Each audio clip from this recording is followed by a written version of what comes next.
Gloria a Dios. El Señor les bendiga.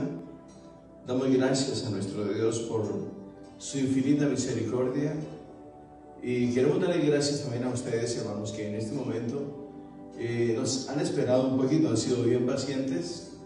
Cuestiones técnicas, pero ya estamos al aire otra vez. Gracias, hermanos.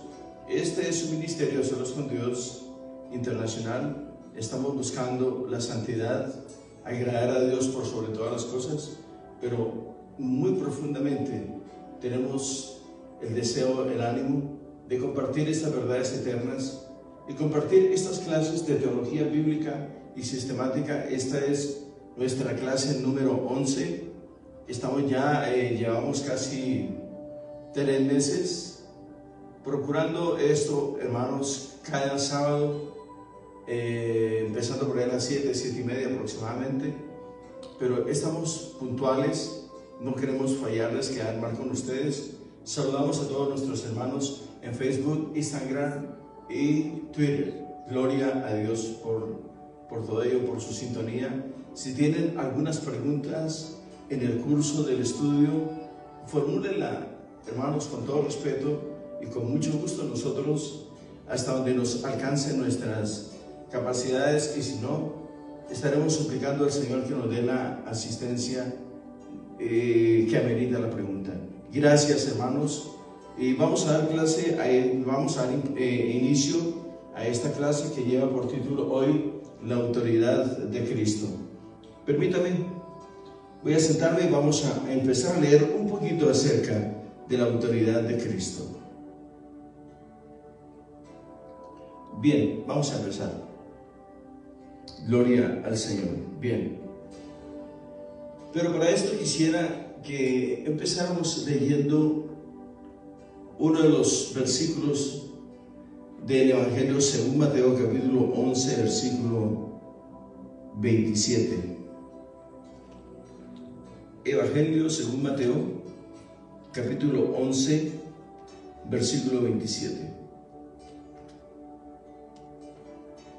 11:27. Gloria a Dios. Gloria a Dios. Vamos a ir al versículo 25. En aquel tiempo respondiendo Jesús, dijo: Te alabo, Padre, Señor del cielo y de la tierra, porque escondiste estas cosas de los sabios y de los entendidos y las revelaste a los niños. Sí, Padre, porque así te agradó. Versículo 27. Todas las cosas me fueron entregadas por mi Padre, y nadie conoce al Hijo sino el Padre, ni el Padre conoce a alguno sino el Hijo, y aquel a quien el Hijo lo quiera revelar. Bien, esta es una escritura que nos enseña a conocer verdaderamente quién es Cristo, pero vamos a estar meditando en lo que dice el libro de texto acerca de la autoridad de Cristo. Para tal efecto vamos a empezar a leer acerca de en este libro de texto, acerca de esto que nos atañe en este momento. Dice el libro de esta forma: en las enseñanzas de Cristo, uno nota ausencia completa de expresiones como estas. Según opino.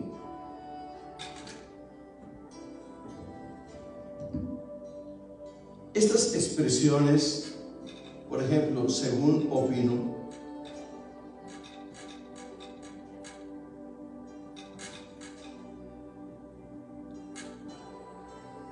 ¿cuál es la otra? Quizá.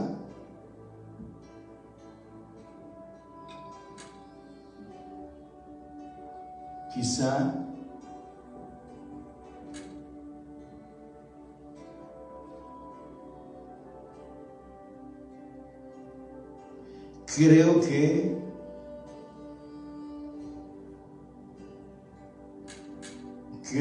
que. Usted puede preguntarse: ¿y por qué escribe eso? ¿Y por qué nos dice eso? Vamos a responder a esto. Supongamos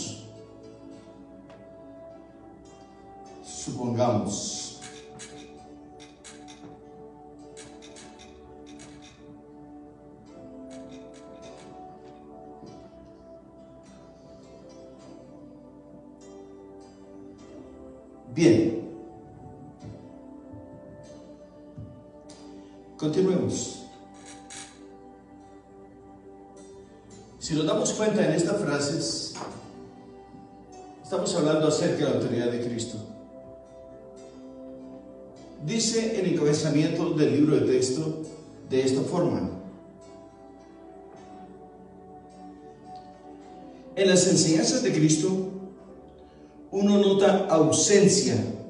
Esta palabra ausencia completa de expresiones como esta. El estilo literario de Cristo, su forma de escribir, su forma de redactar, su forma de hablar y su fraseología, o sea, el compendio de su léxico, estamos hablando, no existen este tipo de vocablos.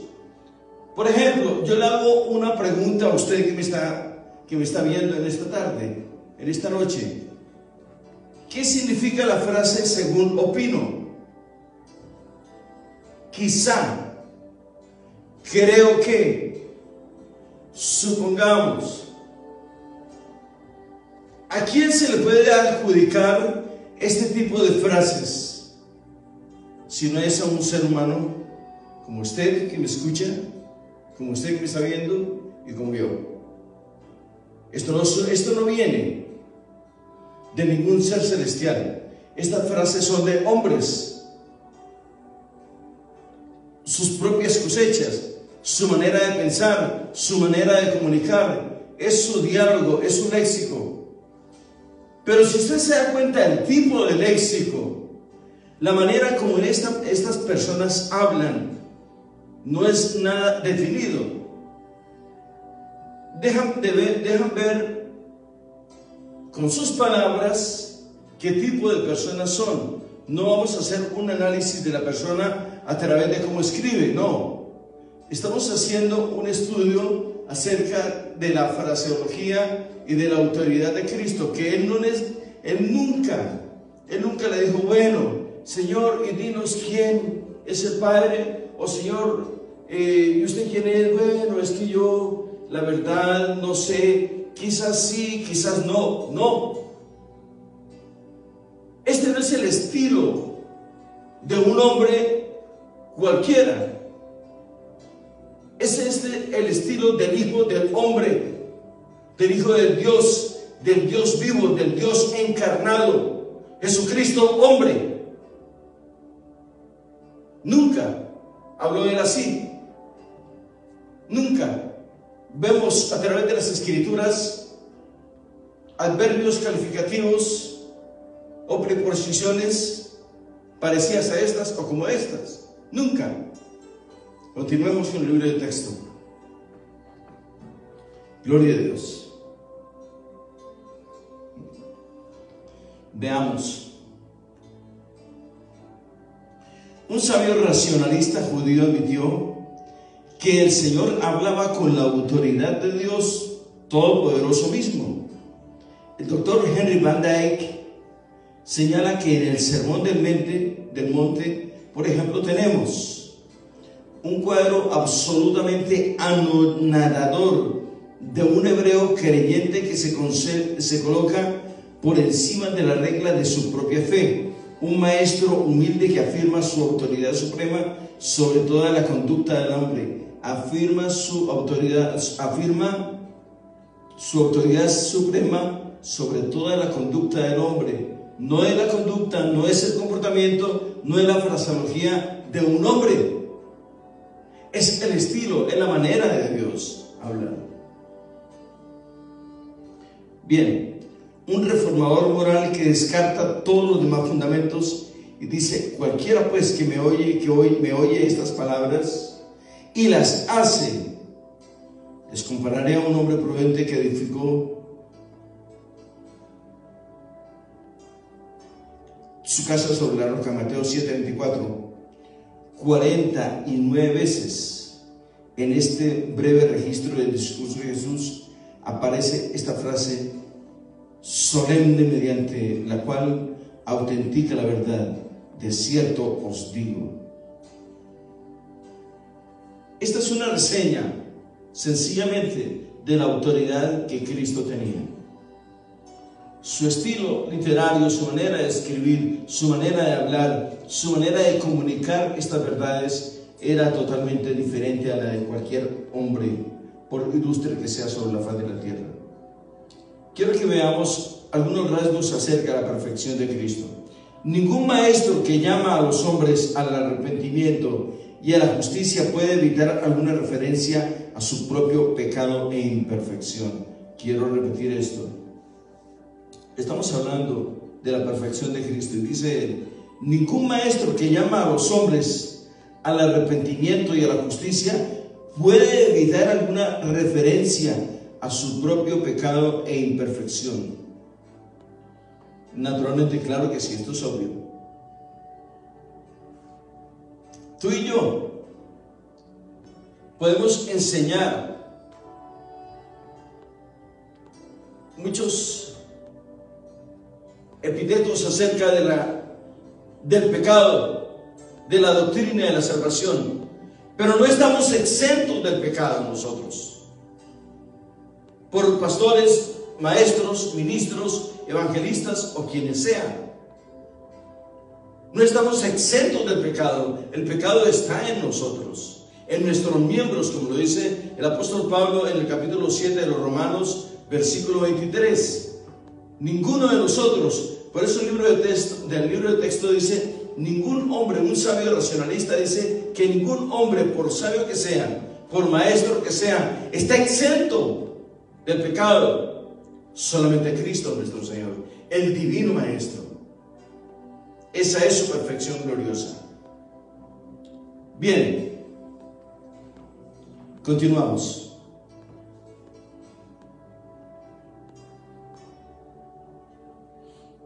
En realidad, cuanto más santo es, tanto más lamentará y reconocerá sus propias limitaciones. Estamos hablando de los maestros, como usted y como cualquiera de nosotros que enseñamos, que comunicamos estas verdades eternas.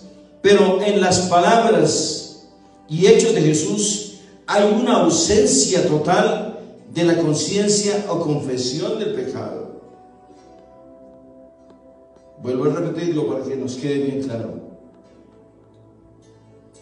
Pero en las palabras y hechos de Jesús, de Cristo, hay una ausencia total de la conciencia o confesión del pecado. Es obvio y no se puede discutir, es indiscutible que en él no había conciencia de pecado y mucho menos confesión de pecado. ¿Qué significa esto? Que Dios nos dice a nosotros: Dios te puede usar a ti, aunque tú seas pecador. Pero eso no significa que vas a dejar de ser pecador por enseñar la doctrina de Cristo, estas verdades eternas. Nunca. En nuestras palabras, en nuestro vocabulario, estamos dejando ver nuestra condición pecaminosa. ¿Qué significa esto? Que nosotros mismos tenemos una conciencia de que somos pecadores. Tenemos conciencia, significa que somos conscientes de que aunque somos pecadores, podemos comunicar el reino de Jesucristo, el reino de los cielos. Se acerca. Gloria a Dios.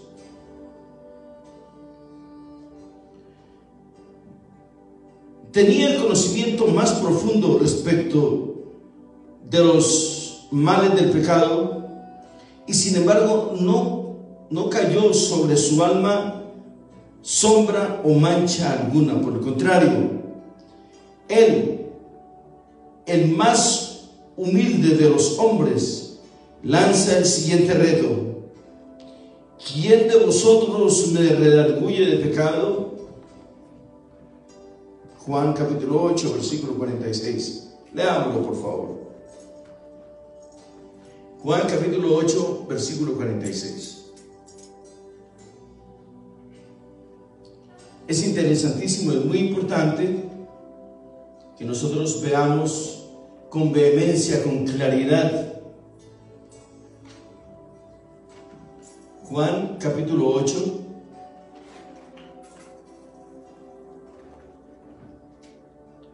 versículo 46.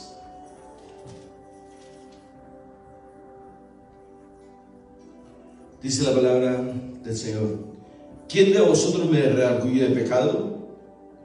Pues si digo la verdad, ¿por qué vosotros no me creéis? Voy al versículo 45. Y a mí, porque digo la verdad, ¿no me creéis? ¿Quién de vosotros me redarguye de pecado? Pues si digo la verdad, ¿por qué vosotros no me creéis?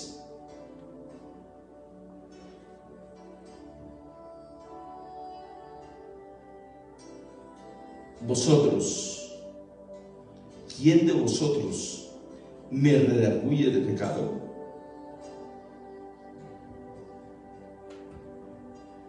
Es una de las cosas que vemos con infinita claridad, hermanos. Usted y yo, que somos cristianos, que predicamos, que conocemos el consejo perfecto de la palabra de Dios, sabemos que en Él no hubo sombra ni mancha de pecado. Él era el Dios encarnado, el Dios vivo, habitando y tomando un tabernáculo terrestre como el suyo y como el mío, para hacerse visible sobre la faz de la tierra y llevar a cabo y comunicar estas verdades con su propia voz, con su propio aliento. Decirle a los hombres que hay poder no solamente en Cristo, sino que en su nombre podemos hacer maravillas. Eso es lo que Dios pretende de nosotros. Hacer a través de ti cosas inimaginables, obrar prodigios, portentos y maravillas. Para eso vino Dios, a capacitar a los hombres, a darnos ejemplo de vida. Cómo vivir una vida llena de amor y de piedad, con profundas señales de nobleza. Gloria a Dios. Bien, continuamos. Vamos a ver enseguida un poquito acerca del testimonio de los discípulos. Vamos a ver qué dice.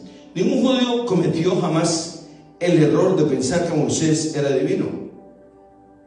Ningún judío cometió jamás el error de pensar que Moisés era divino. ¿Por qué Moisés? ¿Por qué no hablar de Pablo? ¿Por qué no hablar de Pedro? ¿Por qué no hablar de otro? Cualquiera de estos grandes hombres de las Sagradas Escrituras. ¿Por qué? Porque Moisés, a este hombre se le atribuye el Pentateuco, los 5 primeros libros de las Sagradas Escrituras, desde Génesis hasta Deuteronomio. Entonces, ¿qué sucede, hermanos? Todas las maravillas, los portentos, los prodigios y los milagros que hizo Dios a través de Moisés,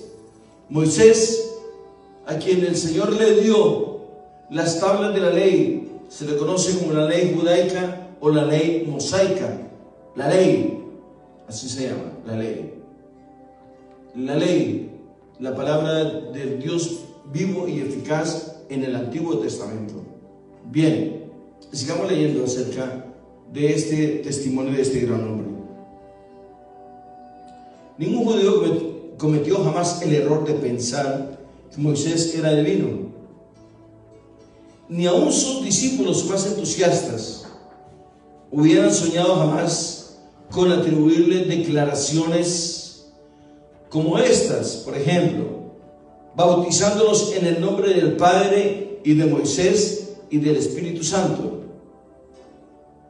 Y la razón es que Moisés jamás habló ni se comportó como uno que procedía de Dios o compartía su naturaleza. Era un hombre común y corriente. Por otra parte, el Nuevo Testamento anuncia este milagro. Tenemos aquí un grupo de hombres que caminaron con Jesús y lo vieron en todos los aspectos característicos de su humanidad, y que sin embargo más tarde lo adoraron como divino. Predicaron que su nombre era el poder para la salvación e invocaron su nombre en oración.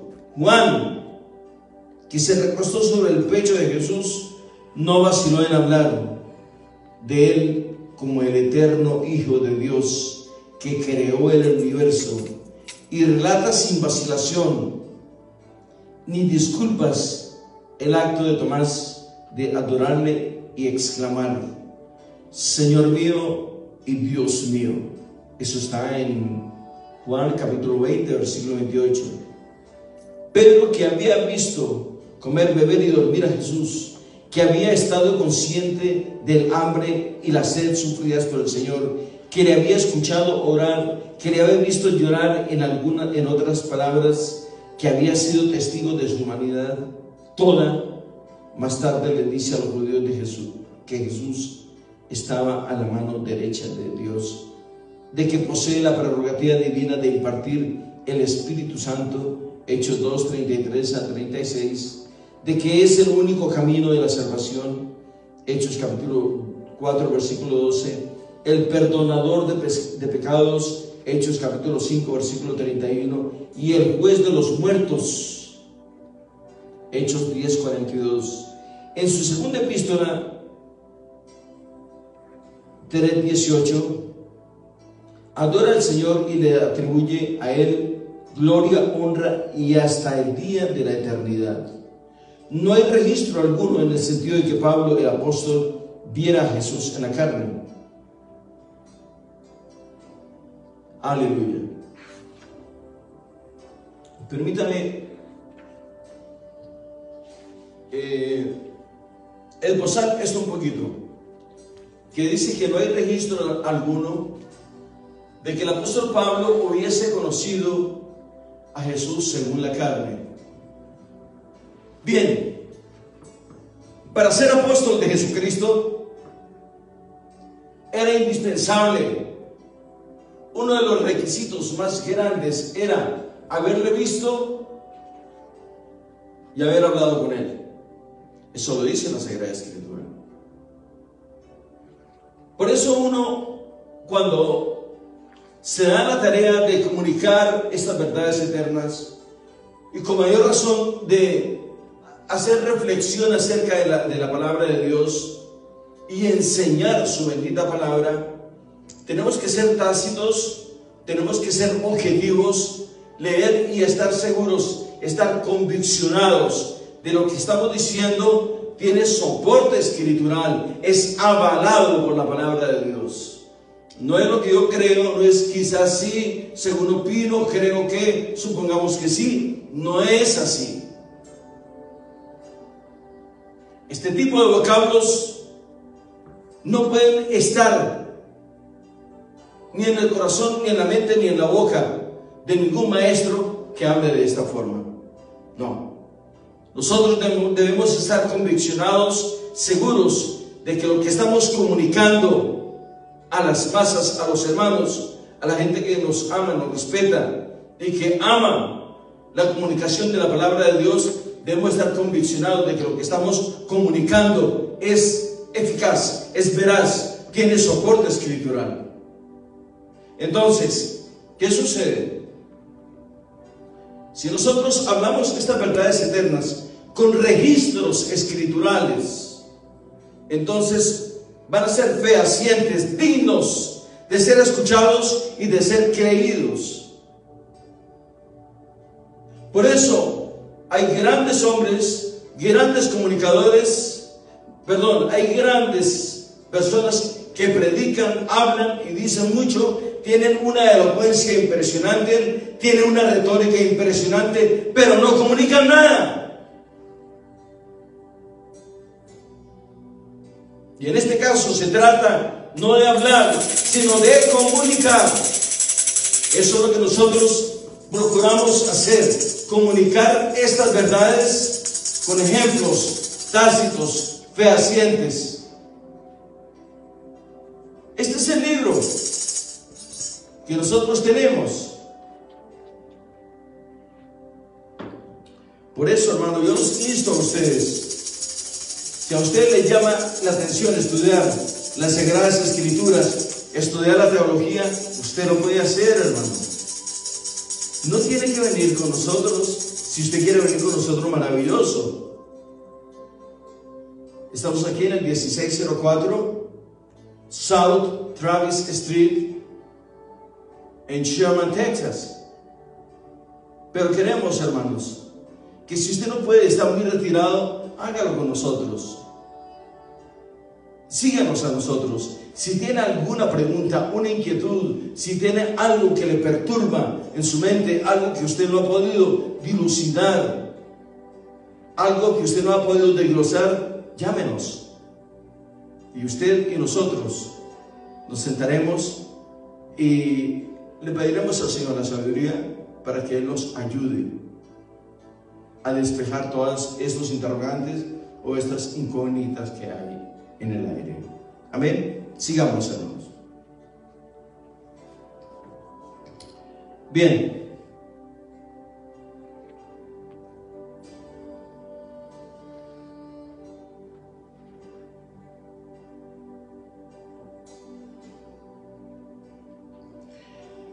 No hay registro alguno en el sentido de que Pablo, el apóstol, viera a Jesús en la carne.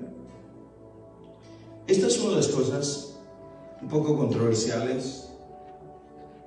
Si tomamos en cuenta muchos aspectos, uno de ellos, Pablo era un hombre, era judío de nacimiento, hebreo de hebreos, era maestro de la ley, circuncidado al 8º día. Era un hombre con un conocimiento impresionante. Era un tipo con un alto cargo en el gobierno. Era ciudadano romano. Fue un hombre criado, formado, educado en Grecia. Era doctor de la ley, Pablo. Entonces, dice la palabra de Dios que Pablo persiguió la iglesia. Por eso cuando el Señor lo alcanza, Él dice: yo, como un abortivo de la naturaleza, yo no debía haber vivido, porque yo perseguía al pueblo del Señor, yo perseguía a Cristo. Por eso cuando Pablo va camino a Damasco, el Señor le dice: ¿por qué me persigues, Pablo? ¿Por qué me persigues? Persiguiendo a mi pueblo, me persigues a mí. Ahora mi análisis, desde el punto de vista más práctico, es este. Si ustedes, por ejemplo, hermanos, son maestros, o son grandes ingenieros, o son grandes políticos, y usted ve o escucha o sabe a través de los medios de comunicación que hay hombres, hay otros políticos que están en campaña, están haciendo campañas en diferentes lugares con una capacidad impresionante, con una sabiduría que usted ni se la imagina, con un lechado de grandes proyectos y grandes obras. Hombres con títulos, hombres eminentes. Mi pregunta es para usted: ¿usted no se tomaría un tiempo para ir a conocerlo? Porque salta a la vista la pregunta: ¿y quién es este político? ¿De dónde viene? ¿Cómo es? ¿De dónde vino? ¿Cómo nació? ¿Quién lo hizo? ¿Quién lo conoce? ¿Cómo es posible que aparece de un momento a otro y tiene tanta fama, ha causado un impacto poderosísimo en medio de la sociedad que nos rodea? Yo quiero conocerlo. ¿Lo pensaría usted también? Claro que sí, hermano. Sí.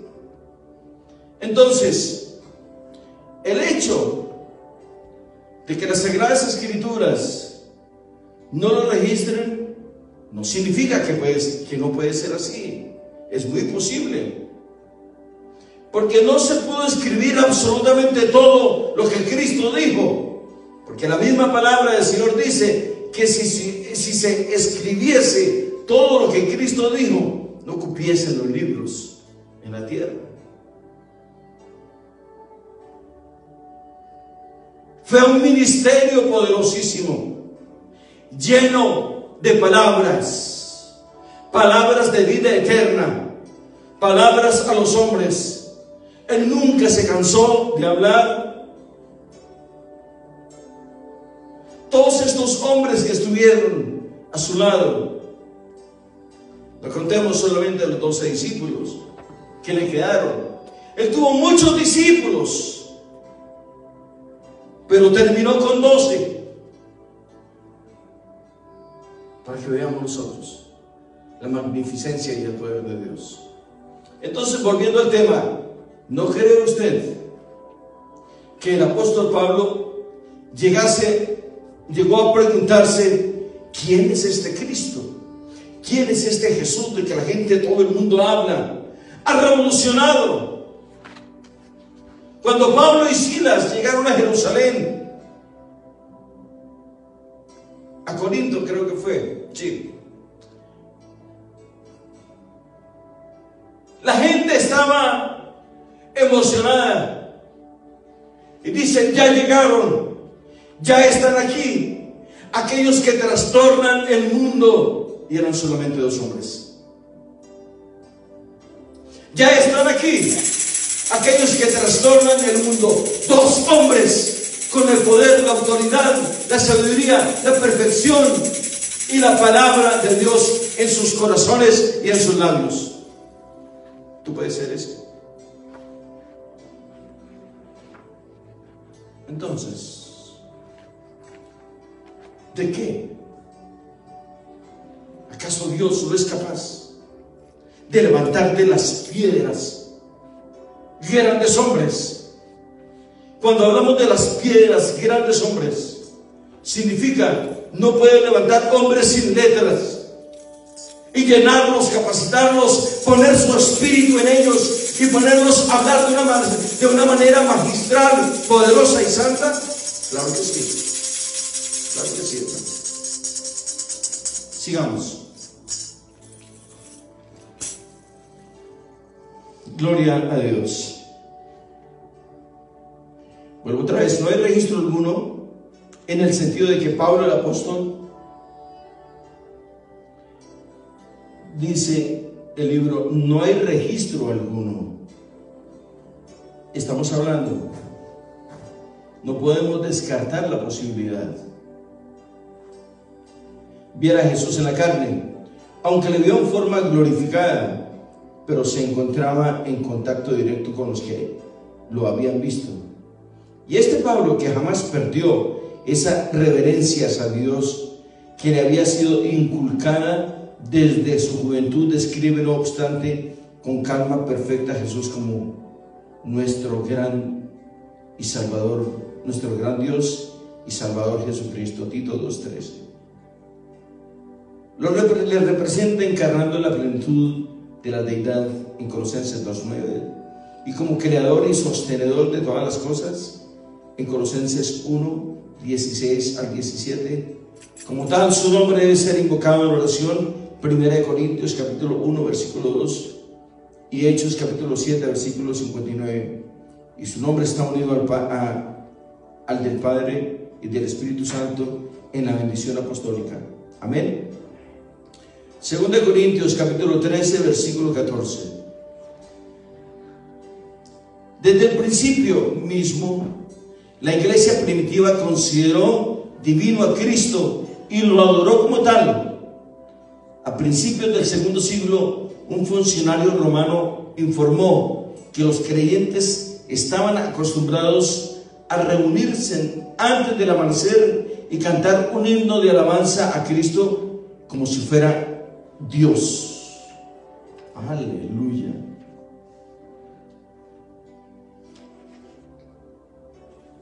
Un autor pagano escribió lo siguiente: los cristianos adoran todavía al gran hombre que fue crucificado en Palestina.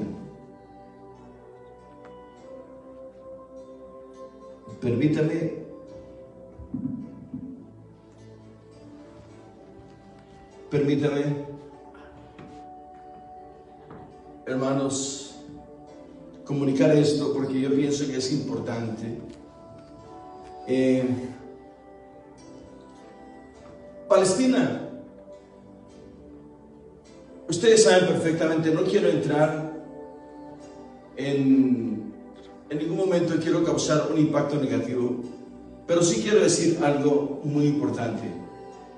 Palestina, Palestine, nunca existió. Es un nombre que viene derivado de uno de los 7 montes donde ha sido formada, donde está sentada la ciudad de Roma, del Imperio Romano, Palestina, o más bien Palestine, refiriéndose a los filisteos. Pero Palestina no es más que un nombre. Nunca fue un lugar geográfico, un lugar físico. Es casi un mito. Nunca existió. Por eso me llama la atención de que este escritor hable de esta forma. Tenemos que ser francos y categóricos en ese aspecto. Un autor pagano escribió lo siguiente: los cristianos adoran todavía al gran hombre que fue crucificado en Palestina. Hasta el ridículo de los paganos constituye un testimonio de la deidad de Cristo. Hasta el más ridículo de ellos. Se encontró una inscripción en un antiguo palacio romano anterior al siglo IV, la cual representa una figura humana con cabeza de asno, pendiente de una cruz, mientras que un hombre se encuentra ante ella en actitud de adoración. Debajo de la inscripción se lee lo siguiente: Alexamenos adora a su Dios. Henry Van Dyke, el doctor Henry Van Dyke, hace el siguiente comentario: de esta manera las canciones y oraciones de los creyentes, las acusaciones de los perseguidores, la burla de los escépticos y el desprecio grosero de los que se burlan, todo se mezclaba para demostrar fuera de toda duda que los cristianos primitivos rindieron honores divinos al Señor Jesús. Hay tanta certeza de que los creyentes primitivos vieron en Cristo una revelación personal de Dios, como que los seguidores de Abraham Lincoln consideraron a este un ciudadano bueno y leal. No debemos inferir, sin embargo, que la iglesia primitiva no adoró a Dios el Padre, pues lo hizo. La práctica general consistía en orar al Padre en el nombre de Jesús y agradecer al Padre por el don del Hijo. Pero tan real era para ellos la deidad de Cristo y la unidad entre las dos personas que le fue natural invocar el nombre de Jesús. Amén. Vamos a ir a la palabra preexistencia y actividad externas.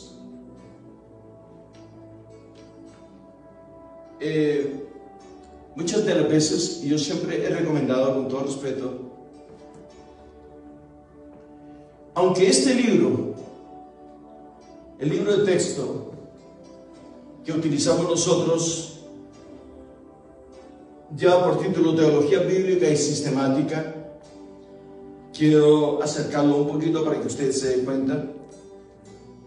Teología Bíblica y Sistemática de Meyer y Perman. Son grandes libros. Estos libros los utilizan los concilios más grandes de los Estados Unidos para dar clases de teología en sus institutos. Gloria a Dios por ello. Pero esto no descarta en ninguna manera que sea muy posible que tengan cosecha humana, pensamientos de hombres, que no tienen registros escriturales. Debemos ser francos, categóricos y consecuentes en ese aspecto. Si vamos a hablar estas verdades eternas, vamos a hablar de acuerdo a lo que ellas dicen, a lo que ellas rezan, no a lo que tú y yo pensamos o creemos. Por eso están estos vocablos acá. Según opino, quizá, creo que, pienso que, ahora no, es muy posible, mañana quizás, supongamos, existe la posibilidad. Son palabras de hombres, conclusiones de hombres, esquemas de hombres e incógnitas de hombres, cuando no hay seguridad de lo que estamos hablando. Amén.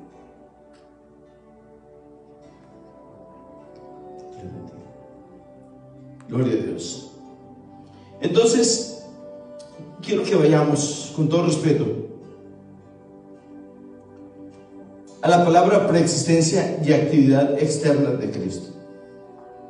La palabra del hombre es aquella por la cual se expresa a sí mismo, por la cual se pone en comunicación con otros. Por medio de la palabra da a conocer sus pensamientos, sentimientos. Por la palabra da a conocer mandamientos y pone en vigor su voluntad. La palabra que habla lleva la imprenta de su pensamiento y carácter, naturalmente. Sí. Mediante sus palabras el hombre puede conocerse perfectamente, aunque no fuera ciego. El sentido de la vista y la información podría revelar muy poco con respecto a su carácter si uno no hubiera escuchado sus palabras. La palabra del hombre es su carácter en expresión. La palabra que tú hablas, quiero decirles algo, hermanos. La palabra que tú hablas, ese eres tú mismo. Eso que tú hablas, eso eres tú. Si estás copiando a alguien, ese eres tú. Si eso nace de ti, ese eres tú. La palabra que tú hablas, ese eres tú mismo. Si mañana dices otra cosa, lo que hablaste hoy no tiene validez, ese eres tú. Cambias tu manera de pensar. Esta palabra no tiene mutación, no se conmuta con nada, es única, es intransferible. Intransferible. Yo no la puedo tomar de una forma y tú la puedes tomar de otra forma. Hay solamente una manera, y esa es la inspiración del Espíritu de Dios. No más. No es lo que yo creo, no es lo que yo pienso, no es lo que yo hago, no es lo que yo digo, no es mi manera, porque en mi cultura, de acuerdo a mis costumbres, mis hábitos, no. Ya no vivimos nosotros. Es lo que el carácter de Dios manda, ordena, a través de sus manuales perfectos, que es la palabra del Señor, a través de sus preceptos grandes y eternos. No podemos, hermanos, en ningún momento darnos una imagen de Dios. Escuche bien esto, hermano. El Señor dice en su palabra: no te harás imagen ni semejanza de mí, ni en el cielo ni en la tierra. Entonces, ¿qué vamos a hacer? ¿Qué vamos a hacer? Tú con tus conceptos y yo con los míos. Venimos a buscar la dirección, la palabra del Señor. Gloria a Dios.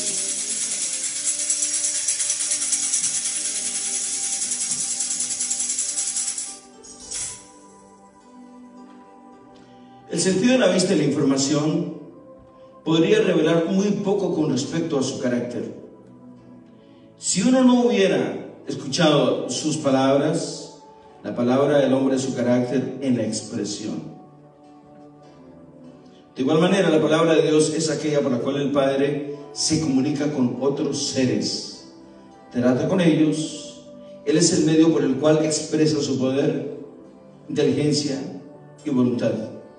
Cristo es esa palabra, el Verbo, puesto que por intermedio de Él ha revelado su actividad, voluntad y propósito, y porque por Él Dios establece contacto con el mundo.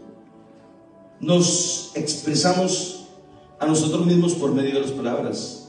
El Dios eterno se expresa a sí mismo por medio de su Hijo, que es la imagen de su sustancia. Hebreos capítulo 1, versículo 3. Cristo es la palabra de Dios porque revela a Dios demostrándole en persona. No solo trae el mensaje de Dios, sino que es el mensaje de Dios.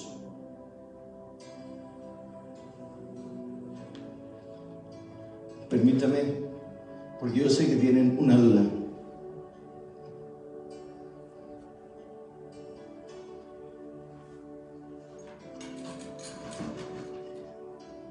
Dice, no solamente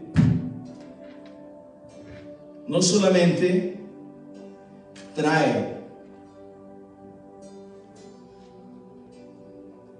el mensaje de Dios,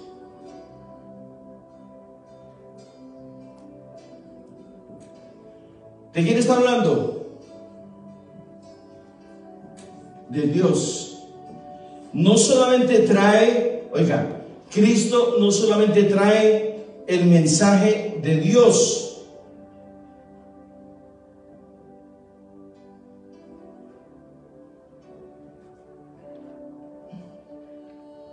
no solamente trae el mensaje de Dios. No es que le esté poniendo mucho misterio, es que este es un misterio grandísimo, hermano. Permítame expresárselo de esta manera.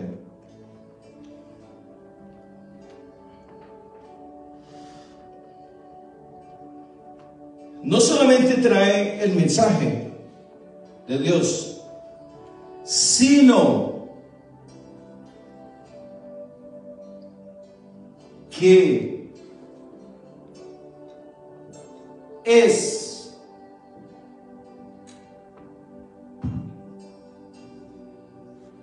el mensaje de Dios.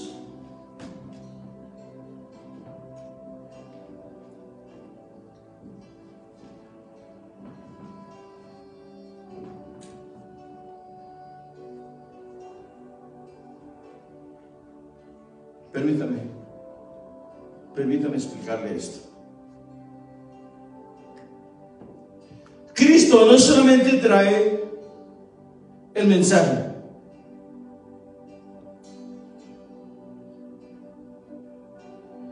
sino que Él mismo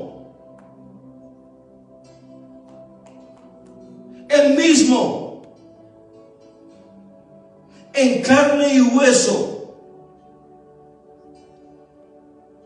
es el mismo mensaje. Pero ¿dónde está el misterio?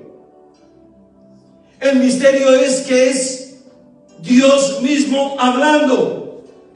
Es la sustancia de Dios hablando a los hombres. Él no solamente porta, trae la palabra. Él es la palabra. Él es el mensaje. Él es el Cordero. Él es la palabra hecha vida. Es el Verbo. La sustancia misma de Dios es intocable e inaccesible. Pero Dios la trajo a través de un instrumento. Se hizo carne. Habitó entre nosotros. Esto es doctrina, hermano. No es lo que yo creo, no es lo que yo pienso, no es lo que yo opino, no es lo que yo supongo, es lo que está escrito. Aleluya. Esperamos, hermanos, bien, estamos entendiendo. Ahora, con todo respeto, si en usted hay alguna incógnita o una interrogante, comuníquese con nosotros, hermano, y nosotros de la manera más atenta posible estaremos respondiendo con mucho gusto. No te quedes con ese interrogante y no te va a ayudar en nada. Gloria a Dios, continuamos. Me recuerda a dónde vamos porque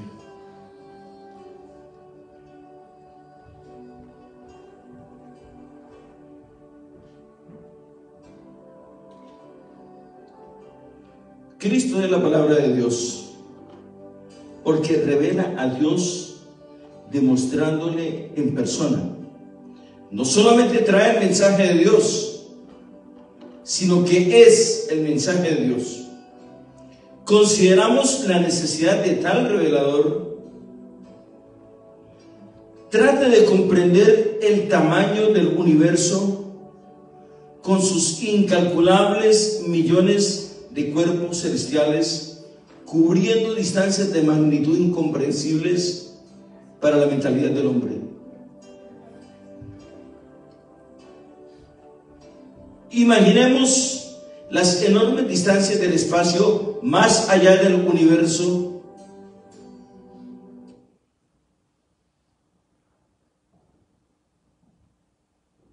De la materia.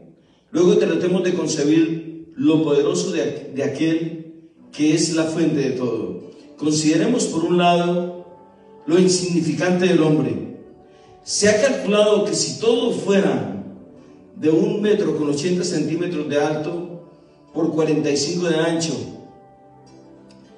y ha calculado que si todos fueran y de 30 centímetros de espesor, toda la raza humana, compuesta de 6.000 millones de habitantes, cabría en un cubo de 2.400 metros de ancho, 2.400 metros de lado y 2.400 metros de profundidad. Dios, cuán grande y poderoso; el hombre, cuán infinitamente pequeño. Además, este Dios es espíritu y por tanto no puede ser comprendido por la vista ni por los demás sentidos naturales. La gran pregunta que surge es la siguiente: ¿de qué manera podemos tener comunión con un Dios semejante? ¿Cómo podemos concebir su naturaleza y carácter? Es cierto que Dios se reveló a sí mismo por medio de la palabra profética, por sueños y visiones. Imagina estas historias. ¿Qué tratamos de establecer con esto? Quizás para usted sea un poco paradójico esto. Claro que lo es. 6.000 millones de habitantes cuando se escribió este libro. Hoy tenemos 7.000 millones de habitantes, 7 billones. Dice el autor del libro que si todos los habitantes de la tierra midiesen 1 metro con 80 centímetros de alto, 45 centímetros de ancho y 45 centímetros de espesor, cupiésemos los 6 millones, los 6.000 millones, perdón, en un cubo de 2.400 metros de alto, 2.400 metros de ancho y 2.400 metros de grueso. O sea, casi un cubo, casi un cubo. Todos cupiésemos allí. Quizás es muy paradójico, no podamos imaginar qué tan grande es Dios, que es capaz de controlar no solamente los elementos naturales, sino los elementos celestes, las galaxias, los universos completos. Dios lo tiene bajo su perfecto control. Hermanos, ¿tendremos nosotros motivos grandes para creer en Cristo? Claro que sí. Claro que sí. Sus medidas son perfectas. Cuando hablo de medidas, hablo de sus cálculos matemáticos. Son perfectos. 2400 por 2400 por 2400. 2400, 2400, 2400. Aleluya. Bien. Es cierto que Dios se reveló a sí mismo por medio de la palabra profética, por sueños y visiones, por manifestaciones transitorias. Pero el hombre anhelaba aún una respuesta más clara a la pregunta: ¿cómo es Dios? Para responder a esta pregunta ocurrió el acontecimiento más estupendo de la historia. Y aquel verbo fue hecho carne. Lo tenemos en Juan capítulo 1 versículo 14. La palabra eterna de Dios tomó sobre sí la naturaleza humana y se hizo hombre.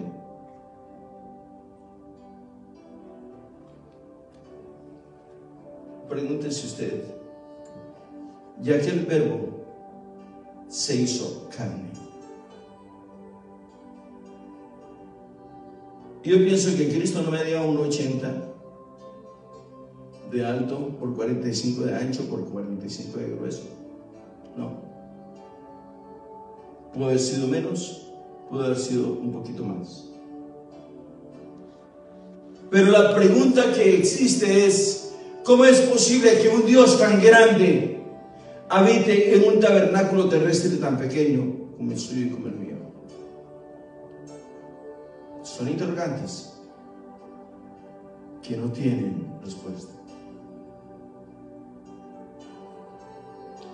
La palabra eterna de Dios tomó sobre sí la naturaleza humana y se hizo hombre con el objeto de revelar al eterno Dios por medio de la personalidad humana. Dios, habiendo hablado muchas veces y de muchas maneras en otro tiempo a los padres por los profetas, en estos postreros días nos ha hablado por el Hijo. Hebreos capítulo 1 versículos 1 y 2. Por lo tanto, a la pregunta ¿cómo es Dios?, el creyente responde: Dios es como Cristo, pues Cristo es la palabra, la idea que Dios tiene de sí mismo, es decir, Él es la imagen de su sustancia. Hebreos capítulo 1 versículo 3. Imagen del Dios invisible, Colosenses 1:15. Bien, vamos a ir a este título tan bonito de la deidad.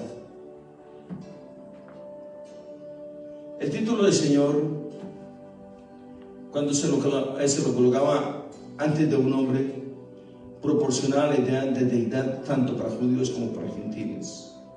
El vocablo Señor en el idioma griego, kurios, fue el equivalente de Jehová en la traducción griega del Antiguo Testamento. Por tanto, para los judíos, el Señor Jesús es una atribución clara de la deidad. Cuando el emperador romano se refirió a sí mismo como Señor César y le requirió sus súbditos que dijeran César es Señor, los gentiles entendieron que el emperador reclamaba para sí la divinidad. Los creyentes entendieron de esa manera el vocablo y escogieron el sufrir la persecución que asignar a un hombre el título que pertenece solo a uno verdaderamente divino, solo a Él, a quien Dios ha exaltado, le atribuirán señorío y lo adorarán. Ahora la exaltación de Cristo. En la eternidad Cristo posee el título del Hijo de Dios, en virtud de su relación con Dios. Todos estos vocablos hay una cita que lo avalan, que lo respaldan.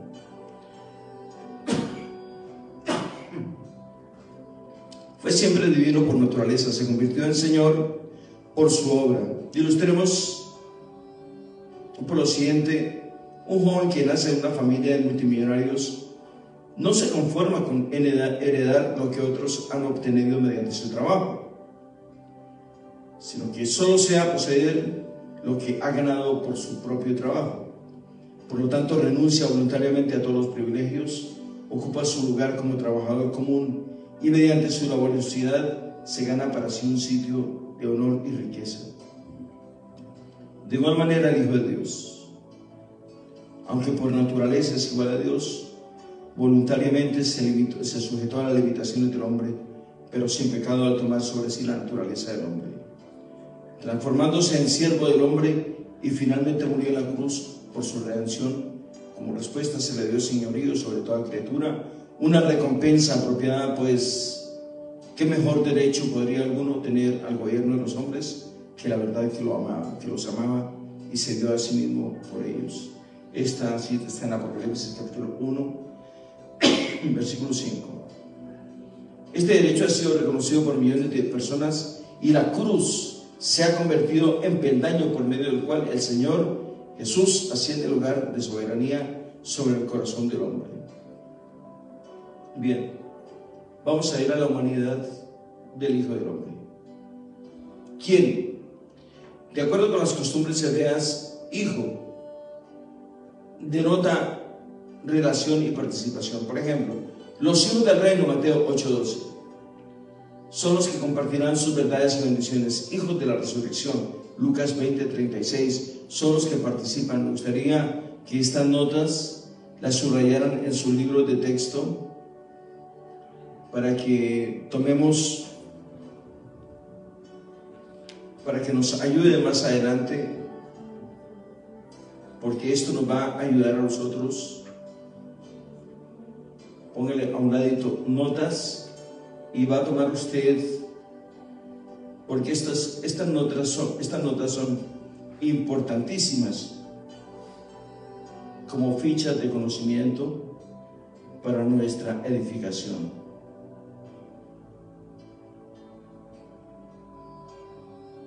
Es importantísimo tomar nota de esto, es muy importante. Amén. Gloria a Dios. Vuelvo a repetirlo porque es importante esto.